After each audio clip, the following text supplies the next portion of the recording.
Ustazah kami persilahkan. Ya, bismillahirrahmanirrahim. Jazakillah khairan Ibu Uci ya. Iya, enggak. Jazakillah khairan. Insyaallah kita akan awali pertemuan kita dengan membaca Al-Fatihah. A'udzubillahi minasyaitonirrajim. Bismillahirrahmanirrahim. Alhamdulillahirabbil alamin. Arrahmanirrahim. Maliki yaumiddin. Iyyaka na'budu wa iyyaka nasta'in. Ihdinas siratal mustaqim. Siratal ladzina an'amta 'alaihim ghairil maghdubi 'alaihim waladdallin. Amin. Bismillahirrahmanirrahim. Assalamualaikum warahmatullahi wabarakatuh. Alhamdulillah hamdan yuwafi ni'amahu wa yukafi'u mazidah. Rabbana lakal hamdu kama yanbaghi li jalali wajhikal karim wa li 'azimi sultanik. Allahumma shalli wa sallim wa barik ala sayyidina Muhammad wa ala alihi wa sahbihi ajma'in wa man tabi'ahum bi ihsanin ila yaumiddin. Rabbi shrah li sadri wa yassir li amri wa hlul 'uqdatam min lisani yafqahu qawli. Amma ba'd. Alhamdulillah ibu-ibu hadirat yang dirahmati Allah Subhanahu wa taala, hari ini kita bersyukur kepada Allah Subhanahu wa taala masih bisa dipertemukan lagi di majelis ilmu. Semoga ini menjadi timbangan pemberat amal saleh kita di yaumil akhir kelak, di mana kita hidup di akhir zaman, di zaman fitnah. Banyak manusia-manusia merdeka yang ridho dijajah. Bukan penjajahan fisik, tapi kadang-kadang penjajahan pemikiran, ghazul fikri. Penjajahan yang paling parah adalah penjajahan akidah. Ketika akidah kita terbelenggu oleh pemahaman-pemahaman sesat, ya, yang sakit perginya ke dukun, ya. Kadang namanya bukan dukun, bukan dukun lagi namanya sekarang, orang pinter gitu ya. Itu juga sama. Kita dijajah dengan sukarela. Banyak kita lihat fenomena-fenomena orang-orang yang terjajah secara rasa, walaupun fisiknya bebas. Secara rasa, secara pemikiran, ya, apalagi kalau sudah secara akidah, na'udzubillah min dzalik. Oleh karena itu penting buat kita memahami konsep merdeka di dalam Islam itu apa. Merdeka, bebas itu apa, ya. Jadi ada salah seorang panglima perang waktu itu di masa para sahabat, Ribai bin Amir. Ya, jadi perkataan panglima perang ini pada seorang panglima pasukan Persia. Jadi dalam sebuah peperangan, Rib'i masuk ke dalam tenda pasukan Persia. Di sana ada panglima perangnya namanya Rustum. Rib'i masuk dengan kudanya. Dia nggak turun dari kuda. Dengan kudanya sambil tombaknya ditancap-tancapkan ke ini. Jadinya tendanya ada karpetnya kayak gini.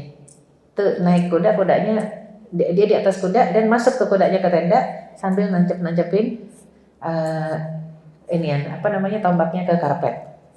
Kaget Rustum ini pasukan Persia, panglima pasukan Persia. Rustum kaget. Biasanya yang datang menjumpai mereka itu dengan santun, hormat, ngebungkuk-bungkuk, boro-boro bawa tombak. Naik kuda apalagi nggak mungkin. Tapi ini menggambarkan izzah seorang muslim. Pada saat itu masuk sambil nancep-nancepin. Dia mau bilang, jangan, tahu kan kita karpet Persia yang paling bagus, karpet buatan daerah-daerah Persia, Iran, Turki itu karpet paling bagus, ditancep-tancepin. Ya, kaget terus, kenapa begini? Gitu ya. Kenapa kalian tidak menghormati kami? Gimana mau menghormati penjajah? Nggak mungkin kita menghormati penjajah dan nunduk di hadapan penjajah yang memerangi kita karena agama kita. Oh, itu nggak boleh. Tidak boleh sama sekali, karena ini dalam kondisi perang, bukan dalam kondisi damai. Kalau dalam kondisi damai, oke, santun, bertetangga, itu pun ada koridornya. Ini perang, kita lagi diserang, ya, negara dijajah, wajar marah. Jadi ketika, ayo mau dialog, mau ada perundingan, perjanjian, gencatan senjata, itu datang dengan izah. Apa kata Ribai ketika Rustum bertanya, kenapa Anda begitu? Ya. Ribai mengatakan nahnu qaumun ibta'asnallahu linukhrijal ibad min ibadatil ibad ila ibadatillahi rabbil ibad. Kami adalah satu kaum yang diutus oleh Allah Subhanahu wa taala untuk membebaskan perbudakan antara sesama manusia agar merdeka tidak menyembah manusia lagi dan hanya menyembah Allah semata, Rabbul ibad. Tuhannya manusia. Jadi karena syariat Islam itu syariat yang mengajak kita merdeka, tidak terbelenggu sama manusia. Kalau generasi muda sekarang terbelenggu ya atas nama cinta ya. Susah. Ada yang cinta kepada sosok, tapi ada yang cinta kepada hobi, ada yang cinta hanya kepada karakter seseorang, karakter kartun gitu ya. Dan sekarang naudzubillah min dzalik, kalau ada yang pernah dengar belum lama yang orang Amerika bunuh diri karena jatuh cinta sama cewek, ternyata AI jatuh cinta. Dia nggak tahu kalau perempuan itu AI-nya kan sekarang udah tampangnya udah kayak manusia bener ya, kenalan sampai jatuh cinta, kelepak kata si laki-laki, ayo kita ketemuan. Nah langsung tuh nggak dijawab karena didesak terus. AI-nya mengatakan, maaf kita nggak bisa ketemuan. Kenapa saya tidak diizinkan oleh ayah saya? Bunuh diri yang laki-laki. Nggak taunya itu AI, bukan manusia ya. Itu yang kita khawatirkan untuk generasi muda sekarang, bagaimana dirinya diserahkan untuk terjajah dan terbelenggu dengan pemikiran-pemikiran yang seperti itu, dengan sosok-sosok yang nggak real, nggak nyata. Orang kan kalau udah kegandrungan, keranjingan, kecanduan, udah susah. Poster-poster ya, apa artis-artis Korea di kamar-kamar anak gadis repot ya. Kalau ada yang seperti itu, poster artis Korea di kamar anak gadis. Di kamar ibunya poster artis India, repot lagi. Sama ternyata ya. Jadi ketika Rib'i bin Amir mengatakan itu kepada Rustum, wa min dhiqid dunya ila sa'atid dunya wal akhirah. Kami kaum yang diutus untuk apa? Memerdekakan manusia dari sempitnya dunia kepada kelapangan dunia dan akhirat. Bukan hanya kelapangan akhirat, kelapangan dunia dan akhirat.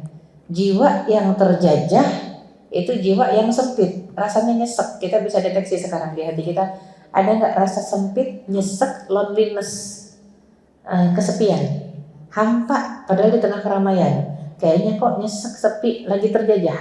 Entah terjajah oleh rasa atau oleh pemikiran atau oleh rasa kekhawatiran terhadap dunia, kehilangan dunia dan segala isinya, kehilangan sosok, kehilangan jabatan, kehilangan harta.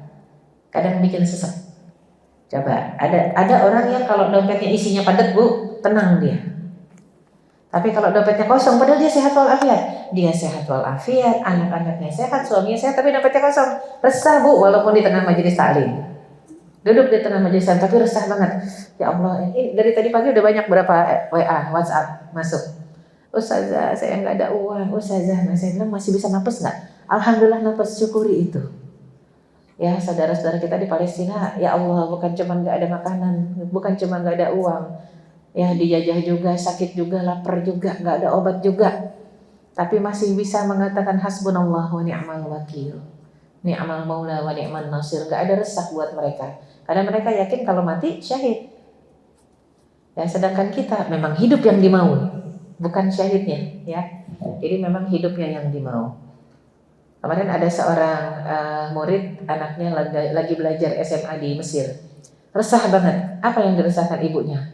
Resah Ustazah, anak saya mau gabung dengan BSMI, Bulan Sabit Merah Indonesia, yang ngurus pengungsi Palestina. Saya bilang, cakep. Saya bilang cakep gitu ya.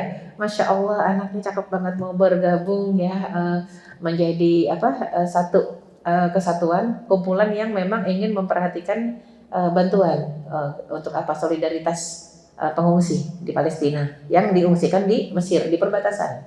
Tapi saya takut Ustazah, katanya. Ibunya malah resah. Ntar kalau anak saya kena peluru nyasar gimana? Gak ada peluru yang nyasar Bu, semua peluru sudah ada namanya. Gak ada takdir yang nyasar.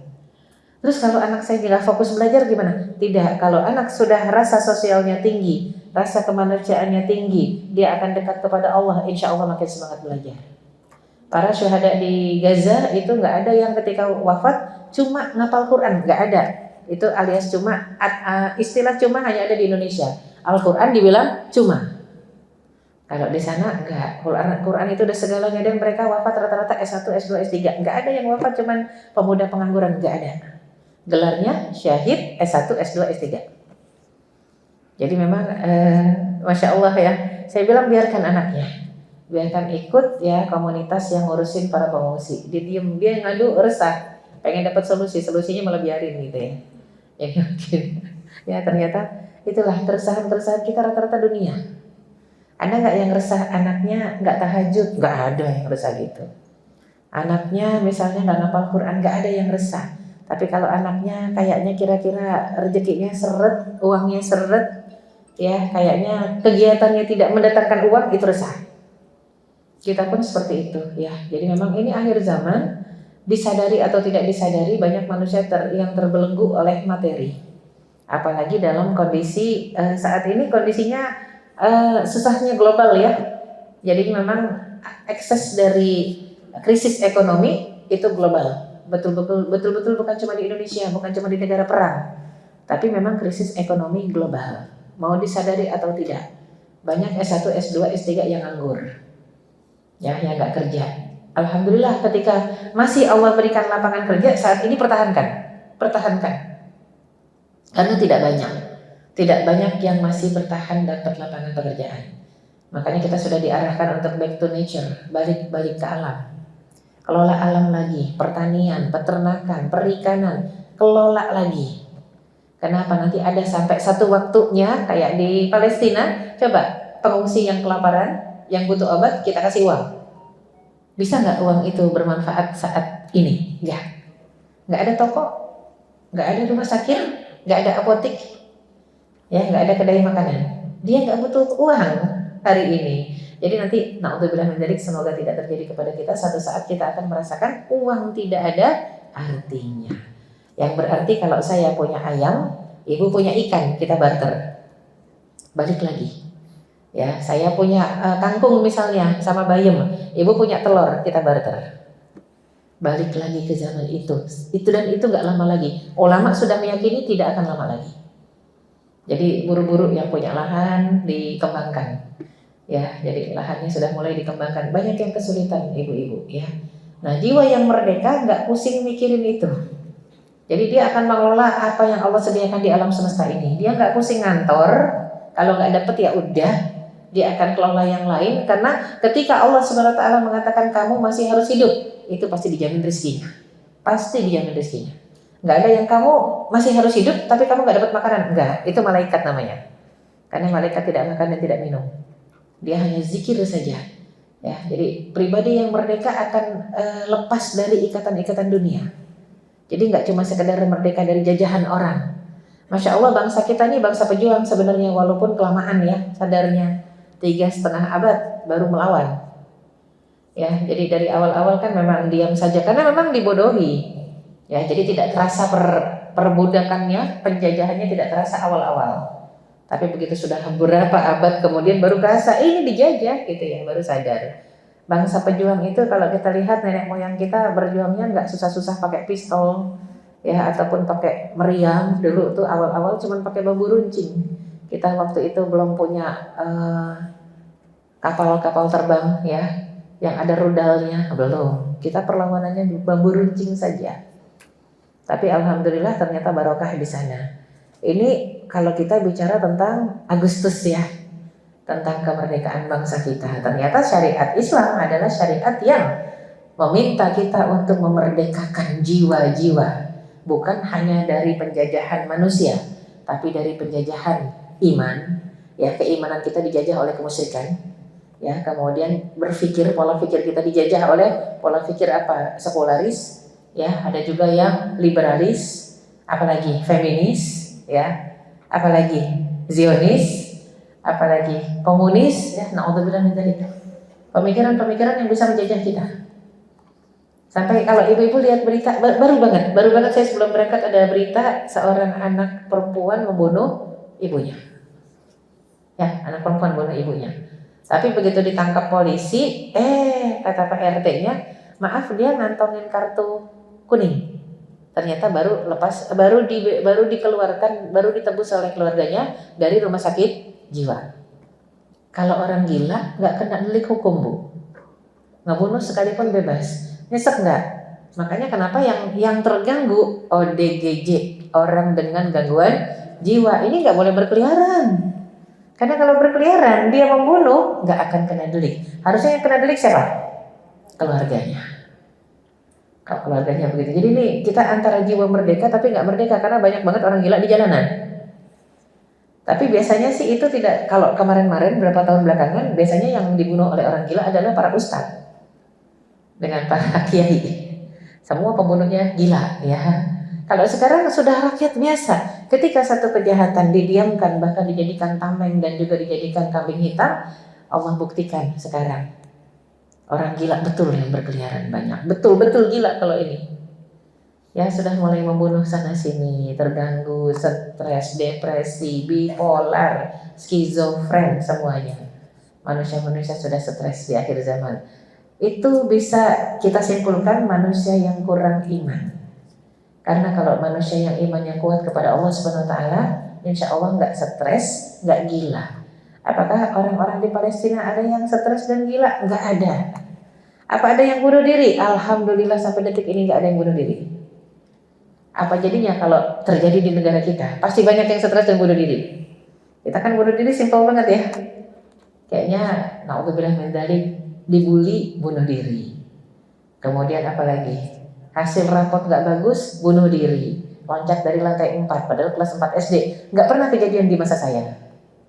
Nggak pernah di zaman-zaman dulu ada yang rapotnya merah. Yang ada rapotnya merah besoknya nyengir. Balik lagi ke sekolah ya. Teman-teman naik kelas dia biasa. Sekarang tidak.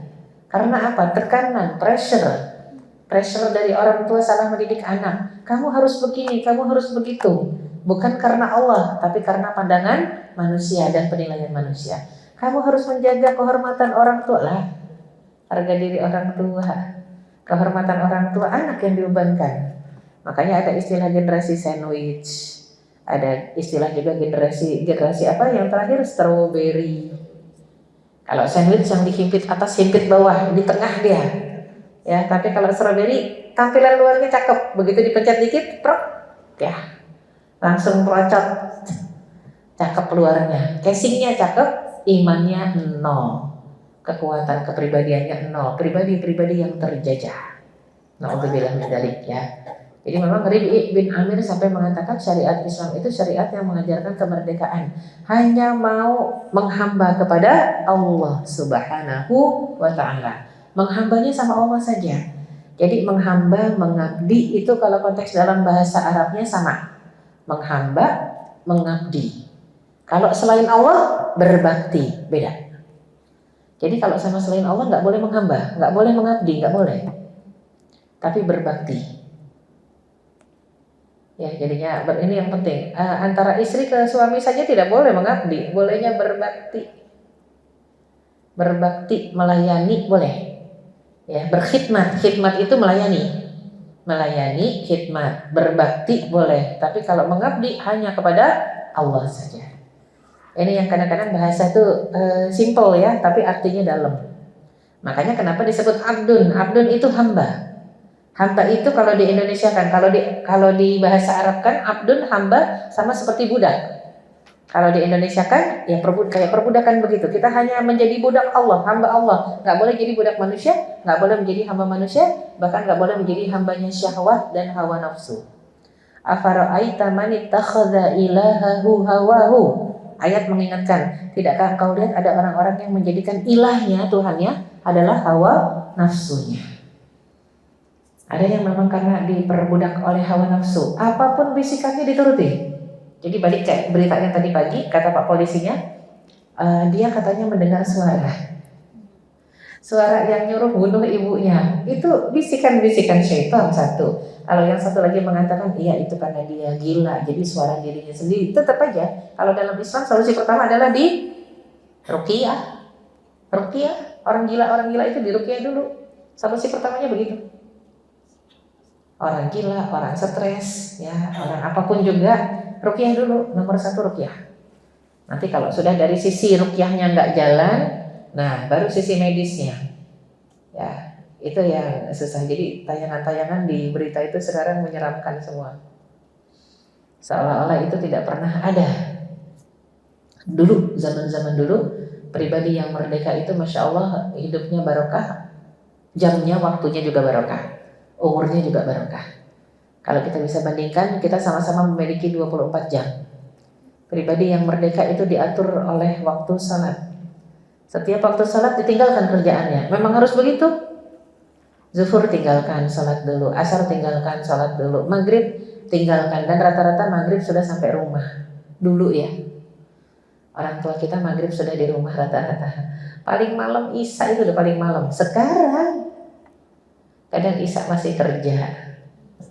Ya pulangnya malam, yang shift-shiftan juga banyak.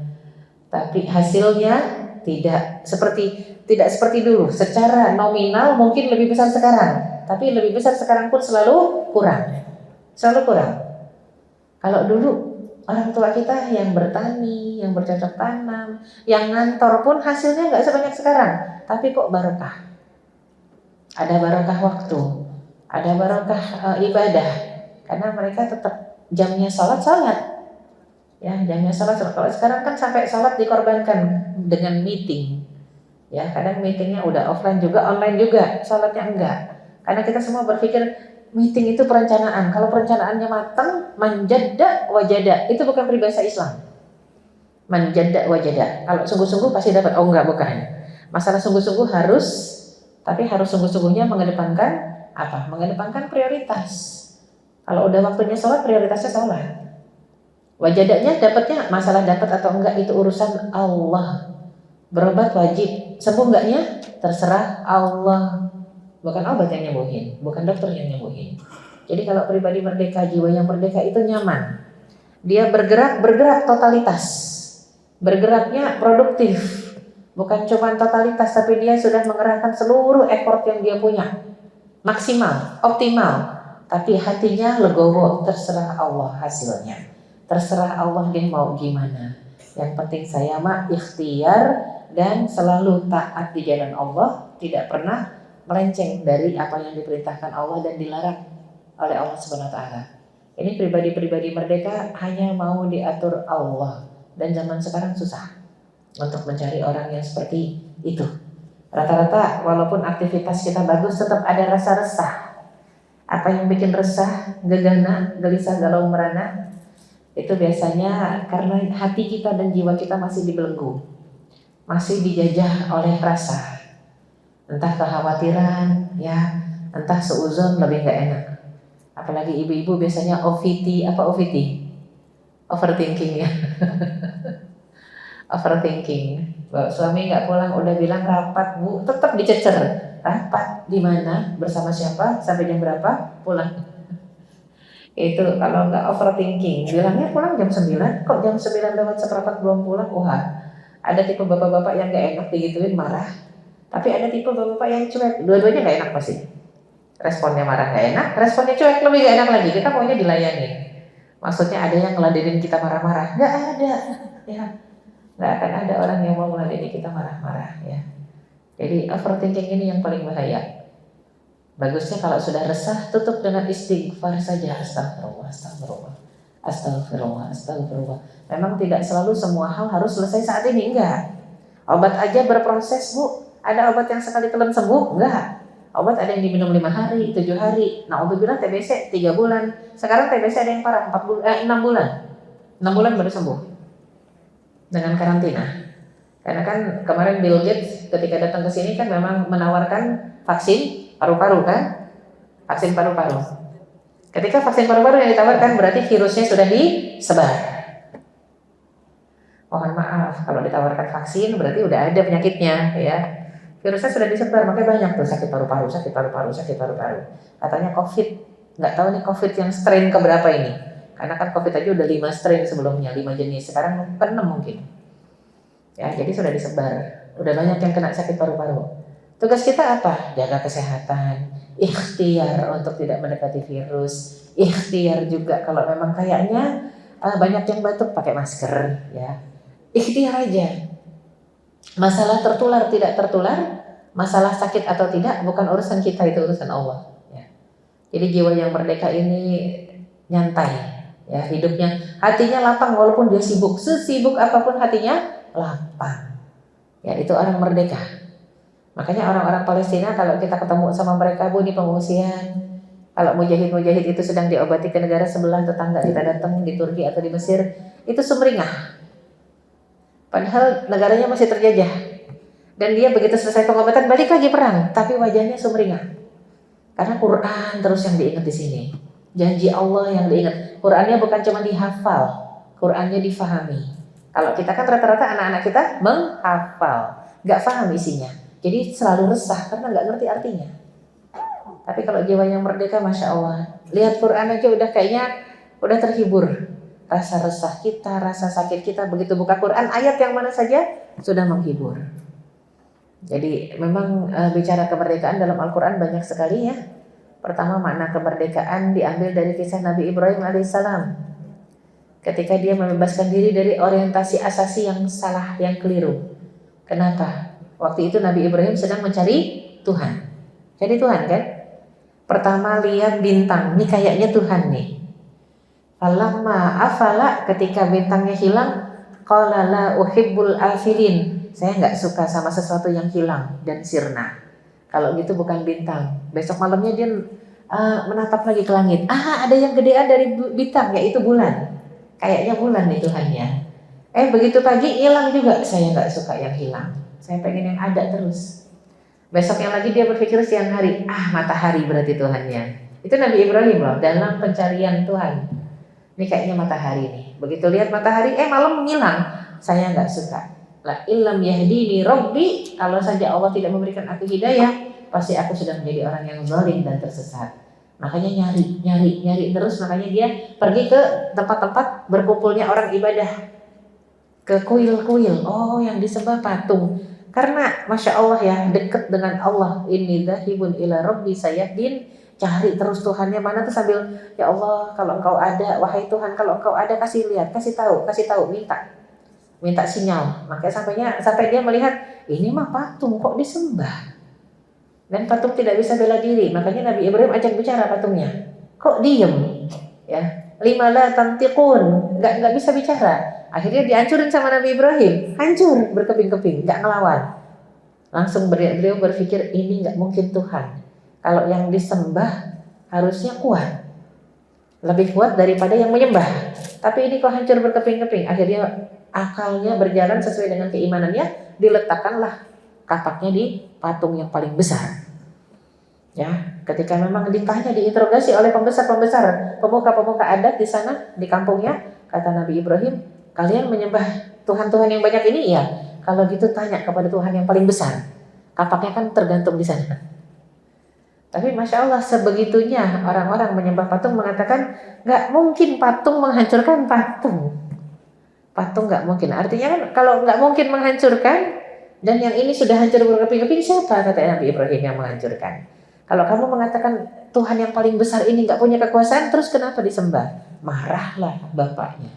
Bapaknya yang memerintahkan untuk membakar Nabi Ibrahim alaihissalam. Tapi ketika itu ya, jadi ada satu riwayat mengatakan bapaknya namanya Azar, satu riwayat mengatakan Azar ini bukan bapaknya tapi pamannya. Ketika dibakar barulah mukjizat terjadi. Allah mengatakan, "Qulna ya naru kuni bardan wa salaman ala Ibrahim." Kami katakan kepada api, wahai api, jadilah dingin dan menyelamatkan. Emang ada dingin yang tidak menyelamatkan? Ada. Hipotermia. Kalau kita naik ke gunung, ke atas, beku, ya saljunya tinggi, ya saljunya dalam, kaki kita kependem, akhirnya beku, ya kedinginan, itu bisa sampai biru. Itu kalau ada tim medis biasanya diamputasi karena kena hipotermia. Jadi panas yang membakar berbahaya, dingin yang membeku juga berbahaya. Masya Allah, sangat nikmat orang-orang yang tinggal di Khatul Istiwa. Di Indonesia kan menjadi Katulistiwa. Padahal bahasa Arab Khatul Istiwa. Ya, jadinya lingkaran tengah dari bola dunia. Itu middle, nggak terlalu dingin, nggak terlalu panas. Itu nikmat. Kita salah satunya yang tinggal di Khatul Istiwa. Diplesetin jadi Katulistiwa. Karena semuanya akarnya bahasa Arab. Nanti soal kubur bahasa Arab. Tinggal di surga bahasa Arab. Di mana-mana pakai bahasa Arab. Ya, jadinya jangan kaget-kaget. Pertanyaan kubur pakai bahasa Arab, ya masuk surga bahasa Arab, ya Al-Quran juga berbahasa Arab. Jadi semua ummul lughah, ibunya bahasa itu adalah bahasa Arab. Ya. Makanya kenapa sebisa mungkin ketika membaca Al-Quran kita pahami artinya. Jadi kita benar-benar menjadi jiwa yang merdeka, kerasa banget jadi jiwa yang merdeka. Resah kita, gegana kita, gelisah galau merana kita, gundah gulana kita, itu hilang ketika baca Quran. Nah, ternyata ada beberapa sahabat mengadu kepada Rasulullah SAW. Kenapa kok saya sudah baca Quran masih resah? Baca Quran resah juga, zikir ya masih resah, istighfar ya resah juga, sholat aja masih resah. Ya, kadang dalam sholat malah ingat apa yang hilang gitu ya. Apa yang hilang, kunci nyelip inget ya, uang nyelip ingetnya di dalam sholat. Lepas salam lupa lagi gitu ya.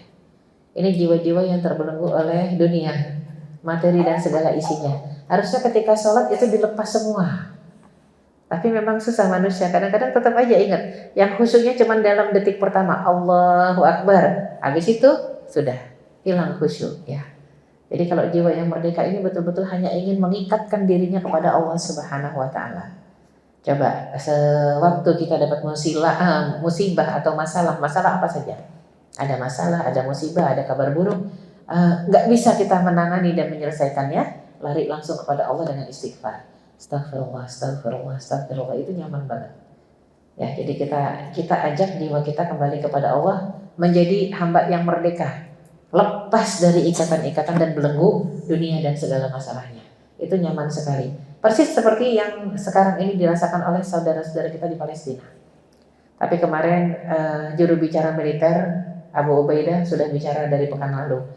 Nanti kelak di hari kiamat kami di hadapan Allah akan menuntut kalian yang gak punya andil sama sekali, ya Allah. Kalau dituntut ya oleh saudara-saudara kita yang mati kelaparan, apa rasanya? Makanya apapun yang kita berikan, jangan cuma doa. Bantuan seberapapun itu pasti akan bermanfaat. Ya, selain doa. Karena bantuan itu bermanfaatnya bukan masalah sampai. Niat membantu, memberikan itu udah nyampe pahalanya, walaupun bantuannya nggak sampai. Masya Allah ya. Niat membantu saja dengan mengeluarkan infak kita itu sudah sampai, walaupun bantuannya belum sampai ya. Jadi Nabi Ibrahim alaihissalam ingin membebaskan dirinya dari perbudakan, penghambaan, penjajahan makhluk kepada makhluk, termasuk tadi patung-patung yang disembah.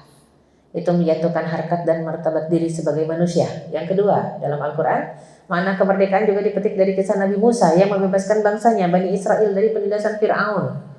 Kalaulah bukan karena merdeka itu satu hal yang wajib, gak mungkin Nabi Musa diperintahkan Allah berdua sama adiknya Nabi Harun untuk membebaskan Bani Israel dari jajahan siapa? Jajahan Fir'aun, tirani Fir'aun itu. Karena Bani Israelnya lemah, dijajah oleh Fir'aun, dijadikan budak, suruh bangun piramid. Piramid yang dulu nggak ada alat berat. Bisa dibayangkan, piramid yang sebegitu besar, banyak sekali. Itu dibangun bukan pakai alat berat. Ya, manusia, geret-geret batu besar-besar. Makanya korbannya banyak. Ya, sudah diperbudak kayak kerja Rodi, Romusa, itu kan juga korbannya banyak di Indonesia. Ya, tapi ternyata Allah mengatakan kepada Musa dan kepada Harun, idhaba ila fir'auna wa qula lahu qawlan layyinan la'allahu yatadhakkaru aw yakhsha. Wahai Musa dan Harun, adik kakak, coba kalian berdua pergi ke Fir'aun. Apa yang disampaikan? Wa qula lahu qawlan layyinan. Coba ucapkan perkataan lemah lembut lain kepada Fir'aun, la'allahu yatadhakkaru aw yakhsha. Boleh jadi dengan perkataan yang lemah lembut itu dia teringat takut kepada Allah Subhanahu wa Ta'ala. Kira-kira gitu enggak? Enggak, ternyata enggak ngefek. Tapi kok diperintahkannya dua nabi ini yang adik kakak pergi ke sosok yang sangat zalim dan tiran dengan perkataan yang lemah lembut.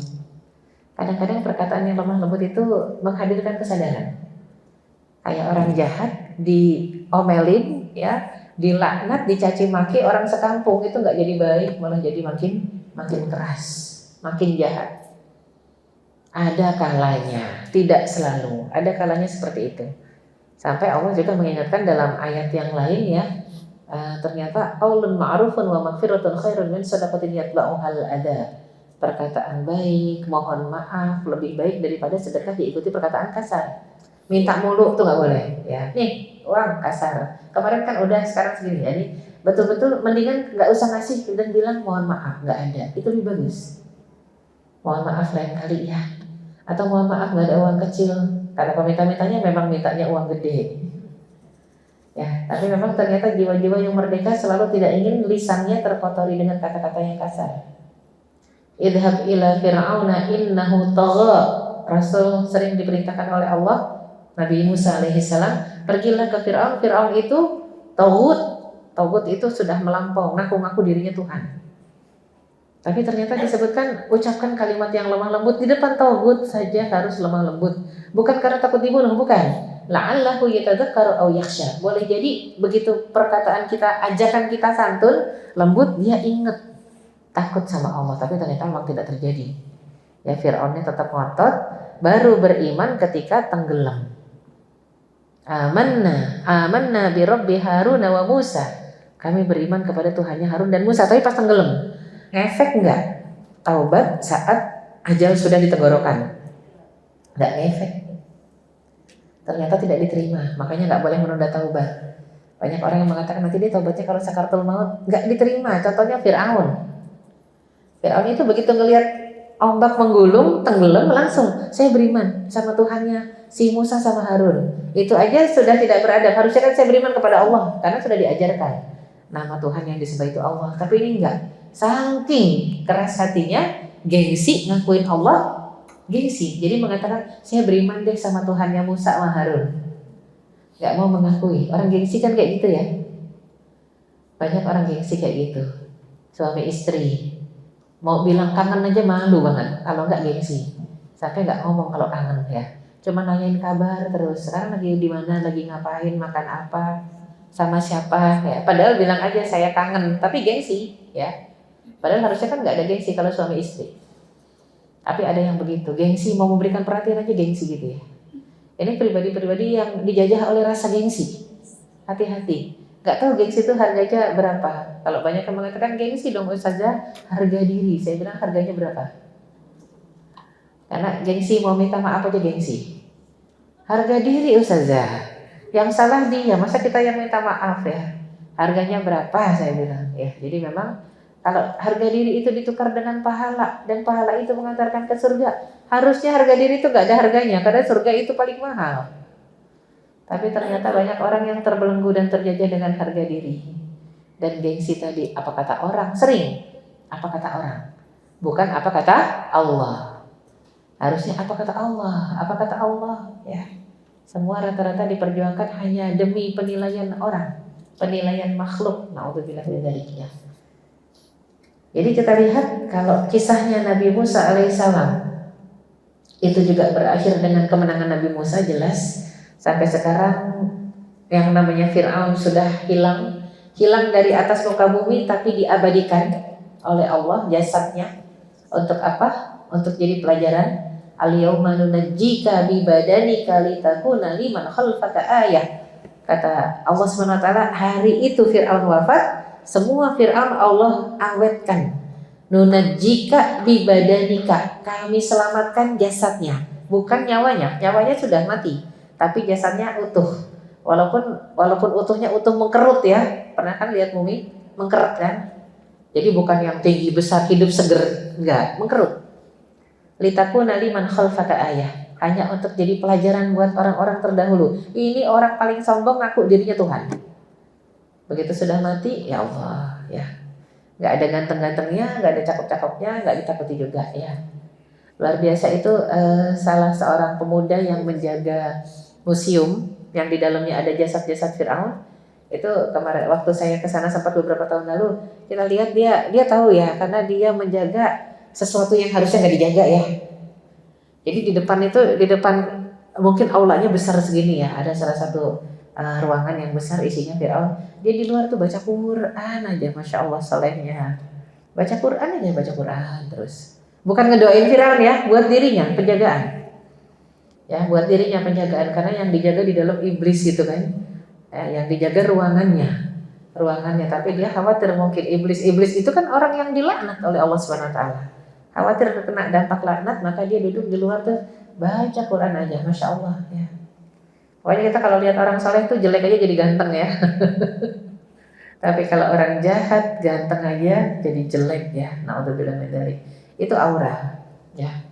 Itu yang paling penting kalau kata dokter kata Ustadz Khalid Basalamah.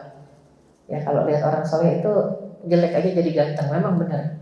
Beliau waktu itu lagi menceritakan tentang ada seorang di Maroko, ulama Maroko ngimpinya sampai 3 kali setiap malam mimpi.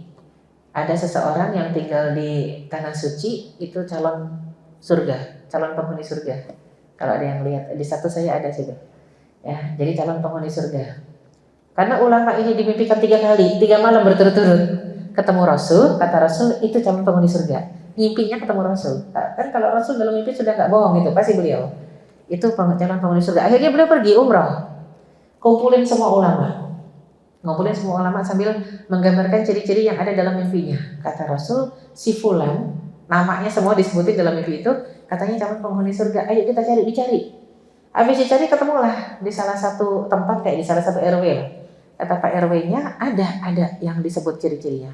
Tapi itu nggak mungkin calon penghuni surga. Karena orang yang sholat aja jarang. Sholat saja jarang, pokoknya kerjaannya juga nggak jelas. Nggak mungkin, tapi kekeh ulama ini, saya mau ketemu sama orang itu. Akhirnya ketemulah, berjumpa. Memang betul tampilannya acak-acakan, kayak anak pang begitu ya. Terkejut orang tadi ketika disebutkan oleh sang ulama ini. Ulamanya juga terkejut karena kan rame datang. Lah, kok ini calon penghuni surga nih, kayaknya salah mimpi. Nggak mungkin salah Rasul ya, salah mimpi ini. Tapi yang ini kekeh ulama yang dari Maroko. Tidak mungkin Rasul salah memberi kabar. Kamu pasti punya satu amalan yang membuat Rasul janjikan itu. Saya nggak punya amalan apa-apa, kata pemuda tadi. Karena saya bukan orang baik-baik, bukan orang soleh, bukan dai.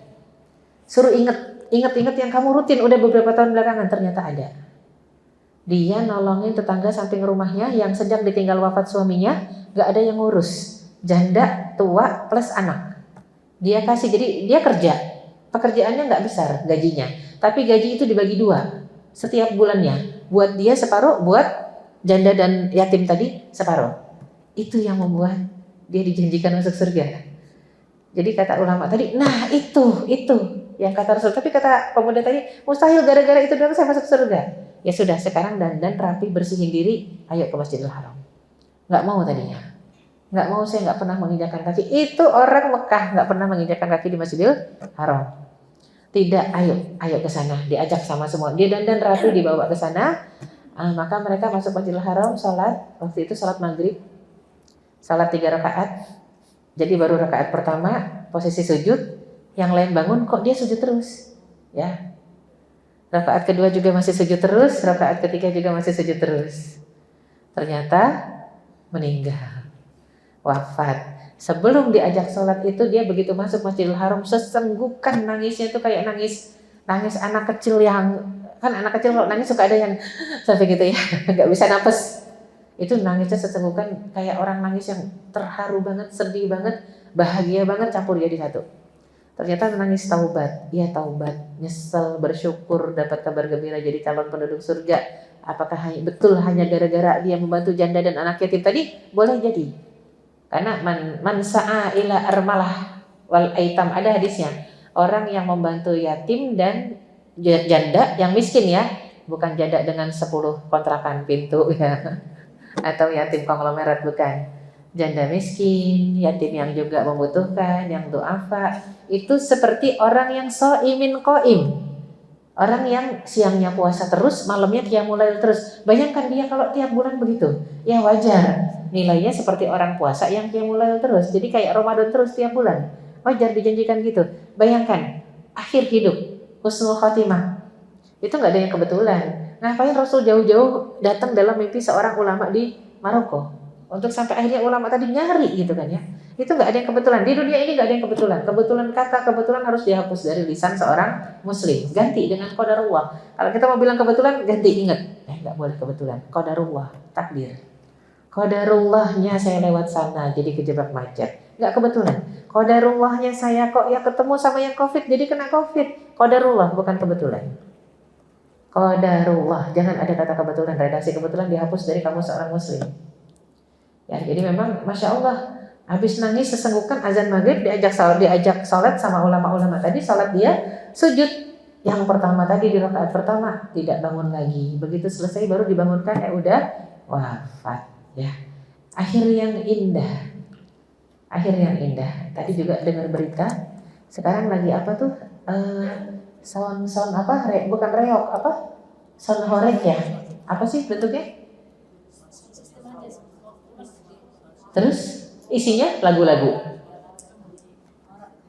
joget-joget gitu, kayak campur sari, musik aja. Jadi tadi di berita sebelum berangkat lihat berita, termasuk tadi berita yang seorang ibu dibunuh oleh anak gadisnya yang ternyata anak gadisnya gila. Itu berita sesudahnya apa? Seorang ibu wafat saat tengah mendengar sound horeg ya. Nyesek banget, kata suaminya, istri saya sehat walafiat. Jadi kayaknya pergi ke lapangan itu memang cuman karena ada keramaian di sana. Ya, sound yang besar begitu lagi nyetel musik. Istri saya sehat walafiat, tidak sakit sama sekali. Pergi ke sana berapa menit saja tiba-tiba wafat. Ya, itu namanya ajal seperti itu ya. Saya sampai baru dengar tuh istilah sound horeg itu baru dengar itu apa sih, kayak campur sari atau apa gitu ya. Jadi ternyata hati-hati, ajal mengintai kapan saja kita bisa wafat. Yang paling penting adalah ketika diwafatkan Allah Subhanahu wa taala, kita memang satu-satunya ya yang kita kerjakan adalah menyembah Allah, bukan menyembah yang lain. Itu yang diajarkan oleh Rasul setiap kali kita tahiyat terakhir sebelum salam, baca doa, Allahumma a'inni ala dzikrika wa syukrika wa husni ibadatik. Ya Allah, tolong aku agar senantiasa bisa berzikir mengingatmu, ala dzikrika wa syukrika, dan agar senantiasa bisa bersyukur kepadamu, wa husni ibadatik, dan agar senantiasa menjadi hamba yang terbaik dalam menyembahmu. Kalau memang kita diwafatkan kapan saja sudah nggak masalah, kalau itu yang memang ada dalam diri kita, ahlu zikir, ahlu syukur, dan ibadahnya terbaik di hadapan Allah Subhanahu wa taala. Benar-benar menghamba pada Allah, bukan menghamba kepada selain Allah Subhanahu wa taala. Nah, ini masalah menghamba ini banyak sekali. Menghamba, rela dijadikan hamba. Kalau sekarang istilah anak sekarang bucin ya, apa bucin? Budak cinta. Bucin, aduh na'udzubillah min dzalik. Nyesek orang yang bucin. Mungkin kita pernah jatuh cinta dulu ya. Paling nggak enak kan? Ya, orang jatuh cinta itu nggak enak karena cintanya sama makhluk. Tapi kalau jatuh cinta sama Allah enak, berbalas selalu. Tapi kalau jatuh cinta sama makhluk nggak enak banget. Nggak ditegur marah, ya ditegur keseringan ya suntuk gitu ya. Kayak ngerasa dipantau, kayak ngerasa dicurigain, nggak dicemburuin marah, tapi kalau dicemburuin kelewatan juga marah, serba salah ya. Jadi suratnya kadang dibaca berkali-kali, lah baca Quran aja nggak pernah berkali-kali ya. Kalau surat dari orang kok ya bisa ngangenin katanya, kata anak muda zaman sekarang. Kalau udah dibaca bisa berkali-kali, padahal itu aja dibaca ya. Kalau zaman sekarang udah bukan surat, apa? WA. Buka lagi, aduh ngapain dibuka lagi. Yang dilihat ya itu aja. Ya, padahal kalau Al-Quran coba dibuka lagi, betul-betul mendatangkan ketenangan. Kecuali memang saat membuka dan membacanya, pikiran kita tidak fokus dan tidak khusyuk, tidak mengingat Allah SWT, itu nggak akan ada ketenangan.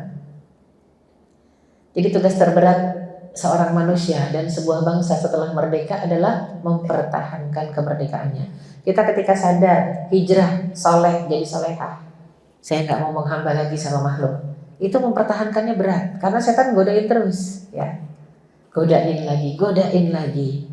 Ada yang akhirnya, udahlah, kalau dulu sering nuntut suami misalnya, banyak ibu-ibu yang gitu, mintanya sama suami bukan kewajiban suami. Suami itu wajib memberikan nafkah, tapi standar nafkah yang wajib diberikan hanya standar nafkah primer, bukan sekunder dan bukan tersier. Ibu-ibu yang sudah biasa berinteraksi dengan banyak orang, akhirnya mindset berpikirnya, nafkah itu wajib sampai yang sekunder dan tersier. Nuntut lagi terus, itu yang paling bahaya. Punya mobil satu ya kurang, pengennya 2, 3, rumah juga satu kurang, pengennya 2, 3 gitu ya. Terus menuntut sampai satu titik dia capek, dia nggak nuntut lagi. Kenapa? Bukan sadar, ternyata ada yang bisa ngasih tapi bukan suaminya. Nah itu repot kan? Ya, banyak yang kayak begitu. Jadi untuk mempertahankan kesadaran itu yang berat. Ketika sudah sampai titik udah saya terima suami saya, ya terima. Itu pribadi yang merdeka. Jangan pada akhirnya setan akan membuka tuh peluang-peluang. Ada dari tetangga, ya perhatian tetangga jadi indah. Padahal tetangga ini juga suaminya orang gitu ya. Jadinya kayak indah, kayaknya suami orang itu lebih perhatian, kayaknya doang. Setan menghiasi semua itu jadi kayaknya indah. Padahal kalau kita jadi istrinya, belum tentu, bahkan mungkin lebih buruk daripada suami yang ada sekarang. Itu hiasan zuyyina linnas.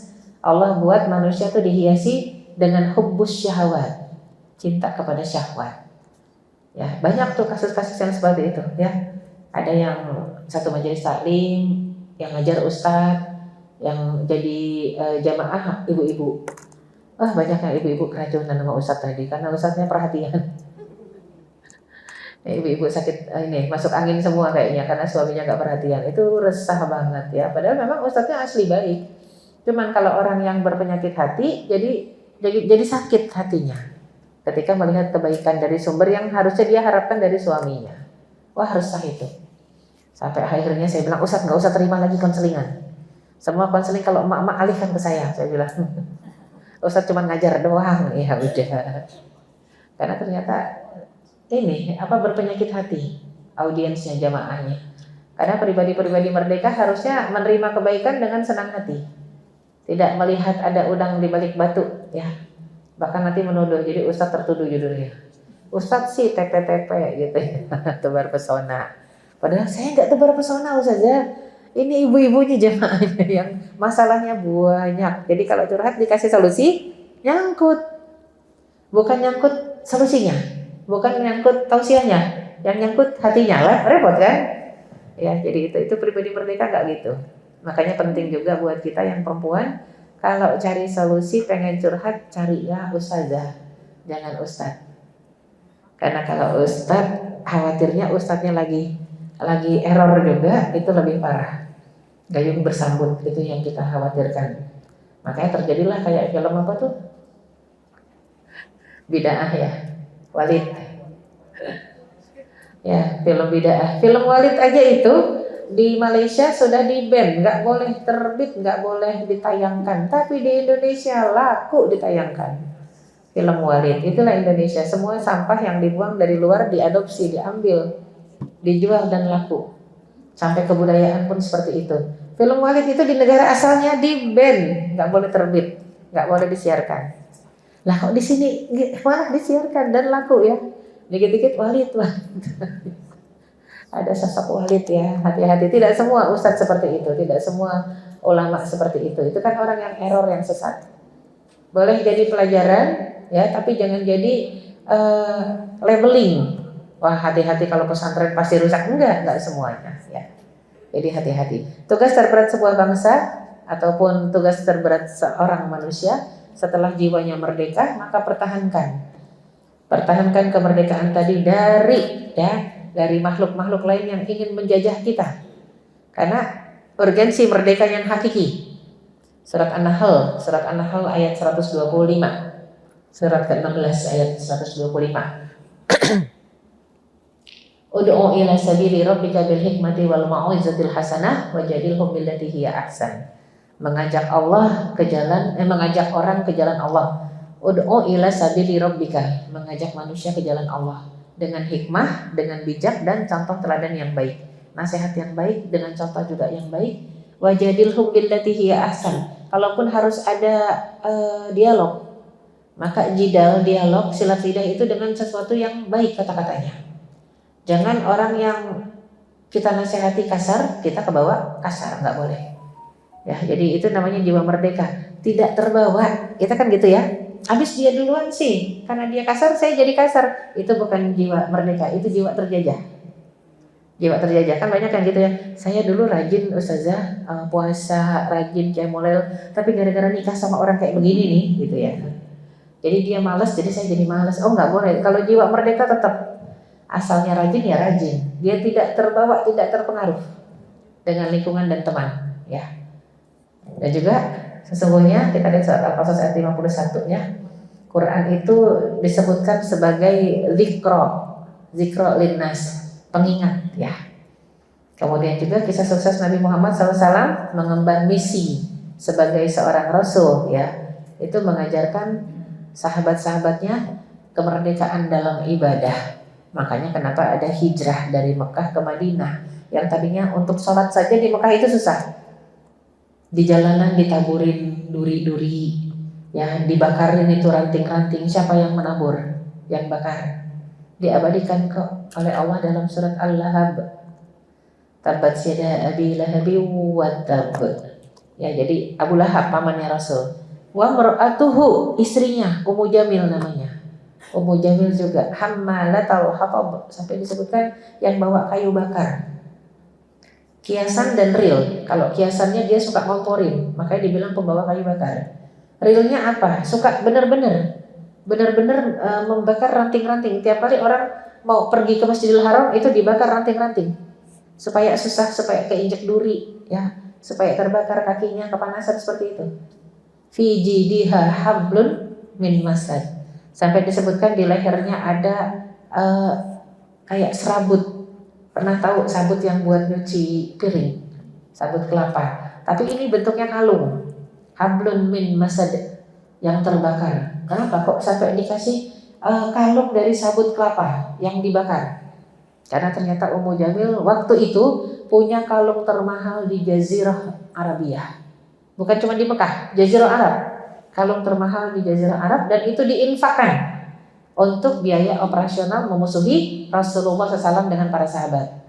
Karena dia mau menginfakkan yang termahal untuk biaya memusuhi Allah dan Rasulnya, maka fi jidiha hablum min masad. Kata Allah, saya ganti. Diganti dengan kalung dari serabut yang dibakar. Hati-hati.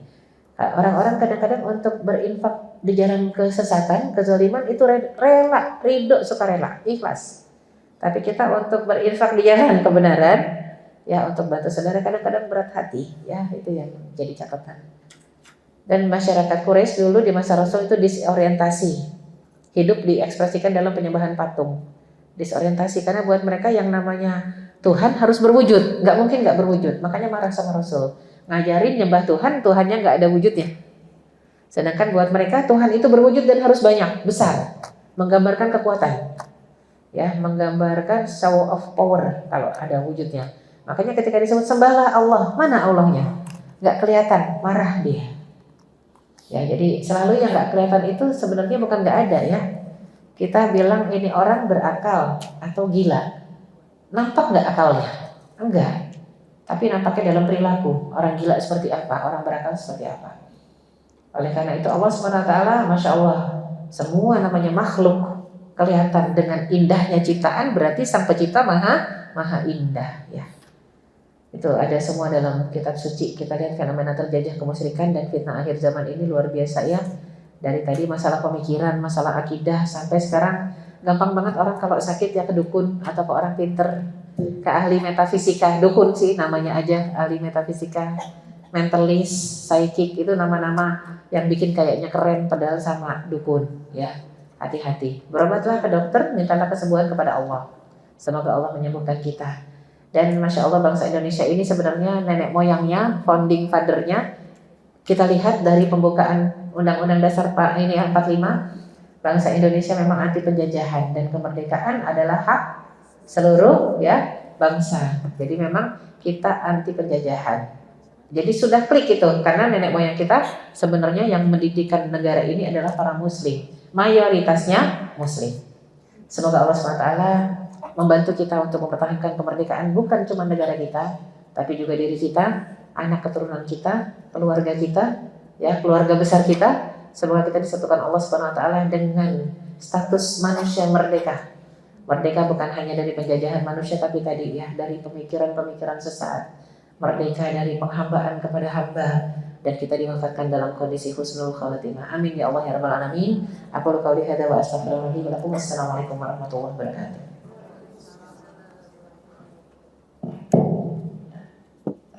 Jamaah, mungkin ada yang mau ditanyakan, ada Ustazah, dipersilakan.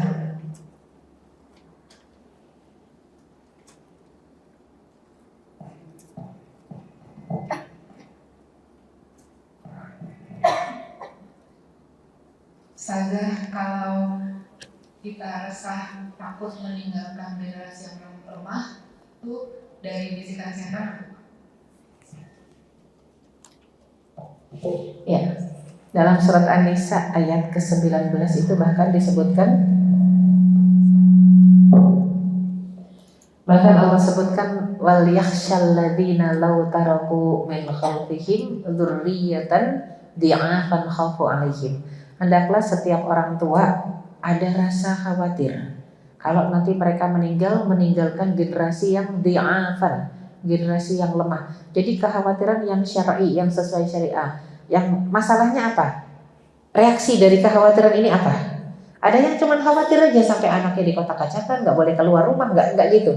Ternyata kekhawatiran ini harus ada actionnya, ada aksi, ada reaksi gitu ya. Reaksinya apa? Benar-benar anak kita dididik, dicari teman bergaul, dicari sekolahan, dicarikan guru yang betul-betul bisa mengcover kebutuhan keilmuan dia saat kita mati. Nanti seandainya kita wafat mendadak nih, anak kita udah dititipin ke ulama, ke orang soleh, atau ke adik kita yang soleh, ke abang kita yang soleh, ke paman kita yang soleh. Kalau saya mati, tolong anak saya kasih tahu ustadz-ustadznya. Dan kita udah ajak bicara anak-anak kita. Seperti para rasul, para nabi itu kalau bertanya kepada anak-anaknya cuma satu yang jadi stressing. Madza ta'buduna min ba'di? Apa yang akan kamu sembah kalau aku mati? Kebanyakan orang tua kan khawatirnya, aduh kalau ibu mati kamu sama siapa hidupnya ya? Sama siapa? Kamu tinggal di mana ya? Kamu nanti makan apa? Makan apa, tinggal di mana, sama siapa? Yang dikhawatirkan dunianya. Nggak berpikir, kamu tetap sholat nggak kalau ibu udah mati? Kamu doain ibu nggak? Kamu akan tetap ya ada di jalan Islam nggak? Itu yang harus jadi khawatirkan. Jadi dari sekarang kekhawatiran-kekhawatiran tadi harus disampaikan ke anak-anak kita, tapi yang mengarahkan mereka untuk menuju surga.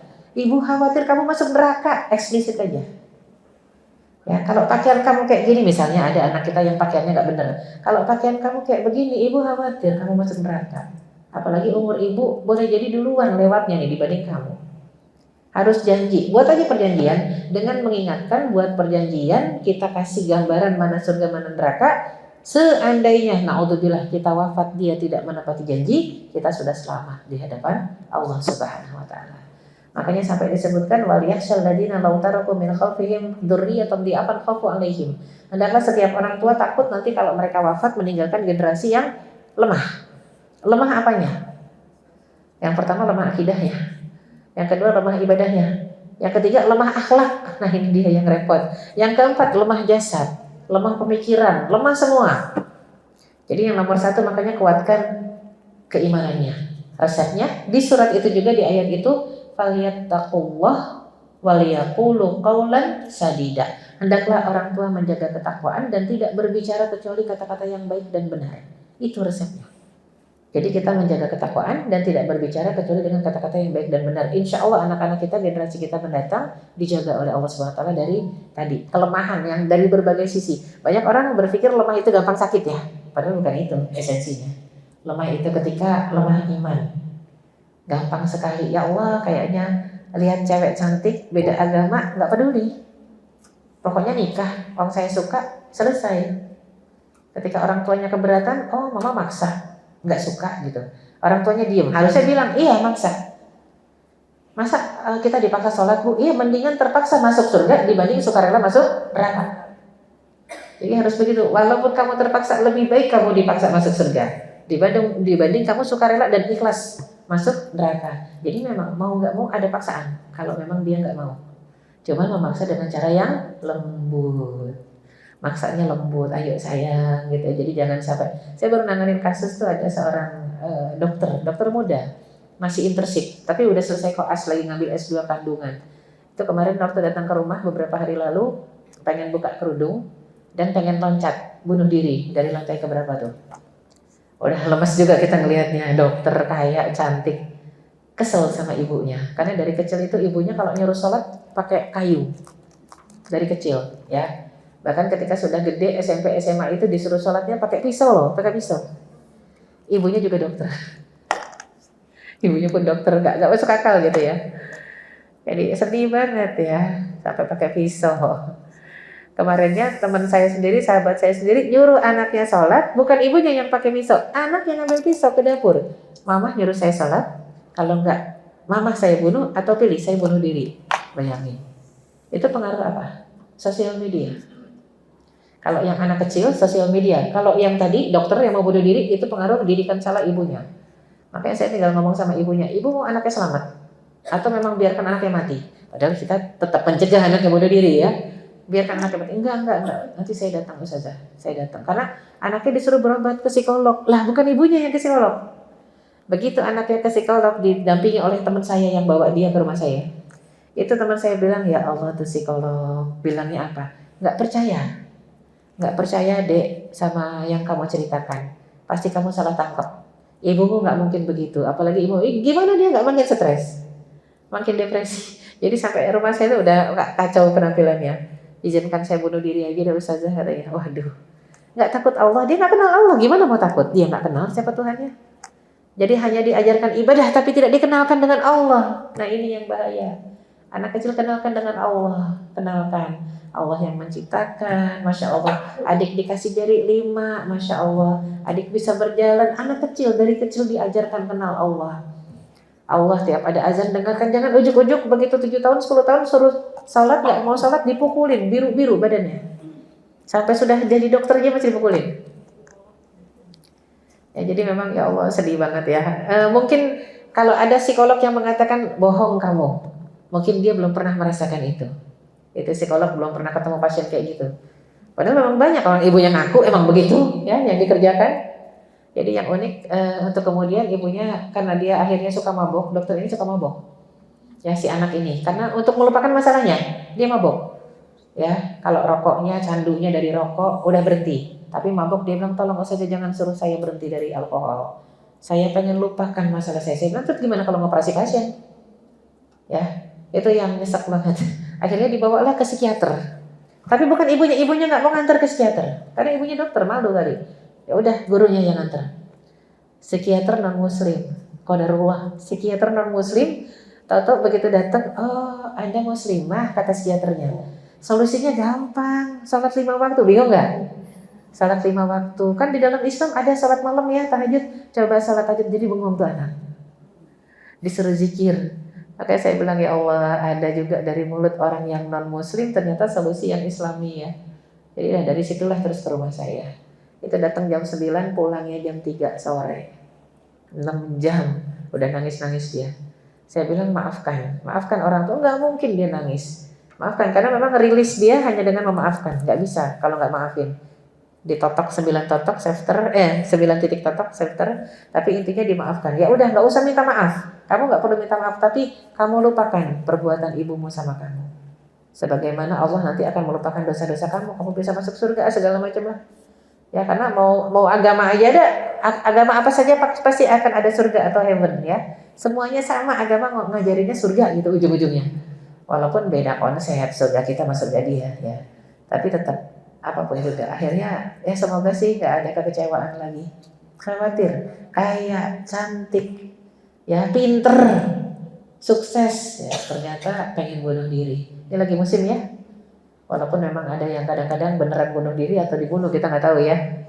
Yang kemarin diplomat itu ya, tapi memang intinya ya Allah dunia tidak semakin baik dan kita tidak sedang baik-baik saja. Oleh karena itu perbaiki keimanan kita dan anak-anak kita. Qu anfusakum wa ahlikum nar, jaga. Semoga Allah Subhanahu wa taala selamatkan kita dan menyatukan kita kembali di surganya. Amin ya Allah ya rabbal alamin.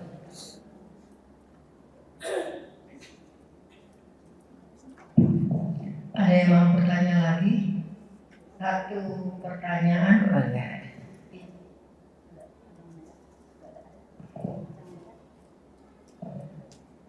Jika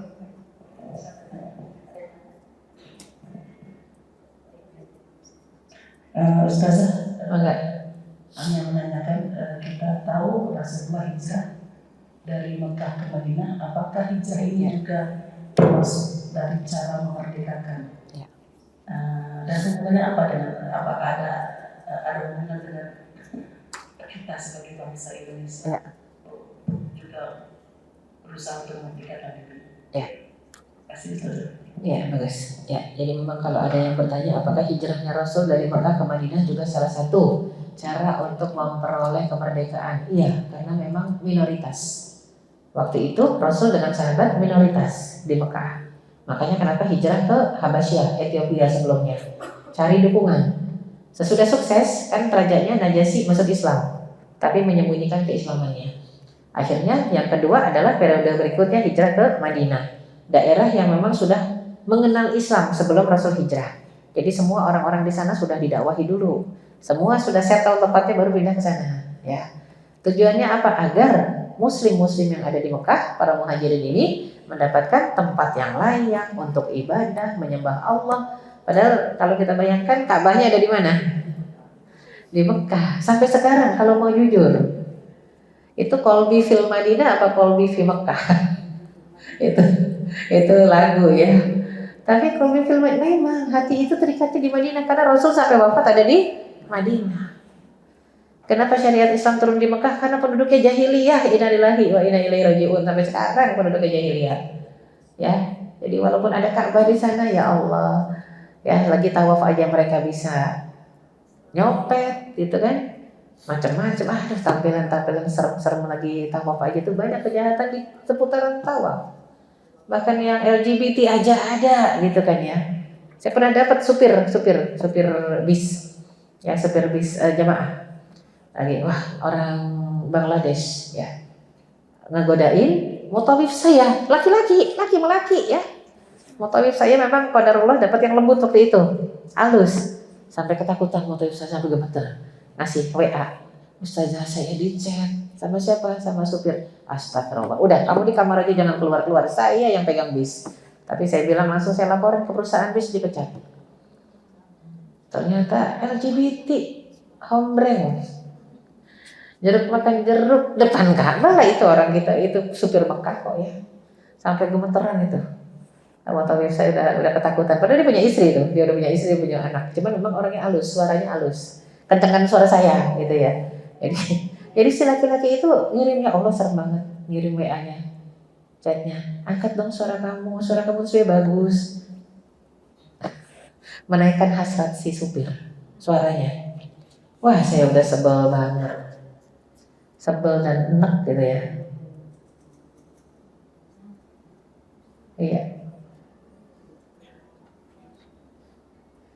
Jadi memang penting banget kalau kita lihat betapa Allah Subhanahu wa taala memberikan kita rasa sayang ya, rasa kasih.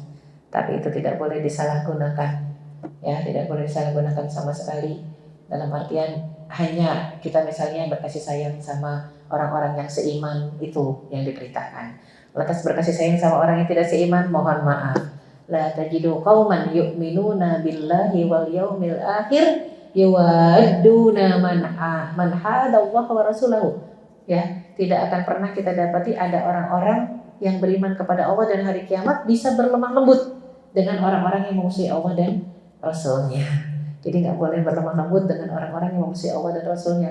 Walau kanu aba'uhum wa abna'uhum wa azwajuhum, walaupun mereka itu ayah, ibu ataupun istri, ya keluarga, tetap anak-anak. Makanya kenapa beda agama nggak ada pilihan selain pisah, cerai. Nggak ada pilihan. Makanya kalau ditanya apakah Rasulullah SAW hijrahnya dari Mekah ke Madinah itu salah satu bentuk untuk menjadikan jiwa-jiwa kita jiwa merdeka, iya. Makanya Rasul sendiri dilarang oleh Allah menikah dengan perempuan yang tidak hijrah. Rasul tuh cinta pertamanya Ummu Hani, sepupunya sendiri, adiknya Ali bin Abi Thalib. Pertama ketika mau melamar ditolak oleh Abu Thalib. Paman yang sayang sama keponakannya nih, sayang sama Rasul, nolak lamaran Rasul. Kenapa? Rasul miskin, ditolak. Ya, habis itu Rasul jadi nabi. Alhamdulillah Ummu Hani masuk Islam.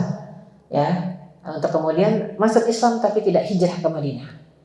Ya, begitu Rasul sudah sekian lama di Madinah, 10 tahun, balik lagi Futuh Mekah. Ummu Hani sudah janda, suaminya wafat. Rasul lamar lagi tuh. Yang namanya cinta pertama gak hilang, dilamar lagi sama Rasul. Apa kata Ummu Hani? Maaf, anak saya banyak.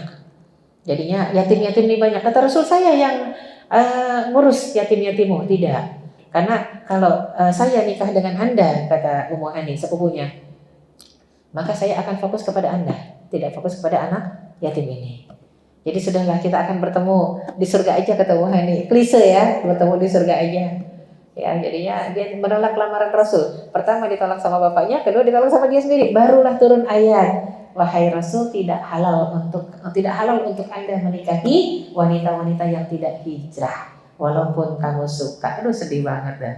Itu kisah tentang Rasul dengan Ummu Hani. Masya Allah ya, kita yang nggak hilang. Karena memang Rasul tinggal serumah dengan Ummu Hani, kan tinggal di rumah Abu Thalib. Padahal tuh datangnya yang kedua ketika foto Mekah tuh Rasul bawa susu. Susunya itu Rasul habis minum di gelas itu, terus diserahkan ke Ummu Hani. Biar Ummu Hani minum juga namanya sepupuan ya. Sesudah itu ngelamar, kali berharap lamarannya diterima, ternyata ditolak juga. Itu satu kisah ya. Jadi ternyata hijrah itu titik tolak. Titik tolak kemerdekaan, benar-benar kita mau membebaskan diri dari penjajahan, kita pengen jadi pribadi merdeka dan tidak terikat dengan apa? Ada harta, ada keluarga, ada rumah, ada kampung. Merdeka, tinggalkan semua kalau memang itu membelenggu kita, membuat kita tidak khusyuk ibadahnya. Wallahu a'lam bishawab.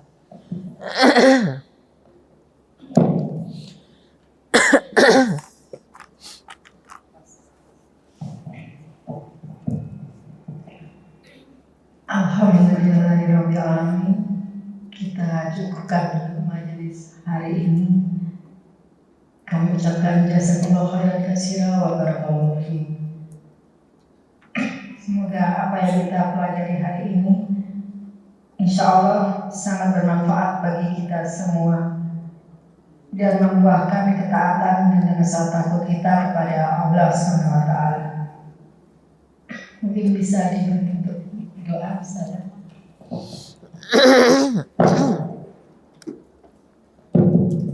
Ya, baiklah, kita akhiri pertemuan ini dengan sama-sama berharap semoga Allah SWT meridhoi apa yang sudah kita kerjakan hari ini, dan semoga Allah senantiasa membimbing kita dalam hidayah, riayah, dan inayahnya sampai kita dijemput Allah dalam kondisi husnul khatimah. Amin ya Allah ya rabbal alamin.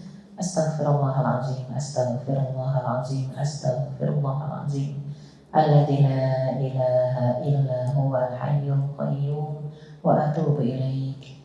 Allahumma lakal hamdu hatta tarda, wa lakal hamdu idza radit, wa lakal hamdu ba'da ridha, wa lakal hamdu awwalan wa akhira, wa lakal hamdu batinan wa zahira.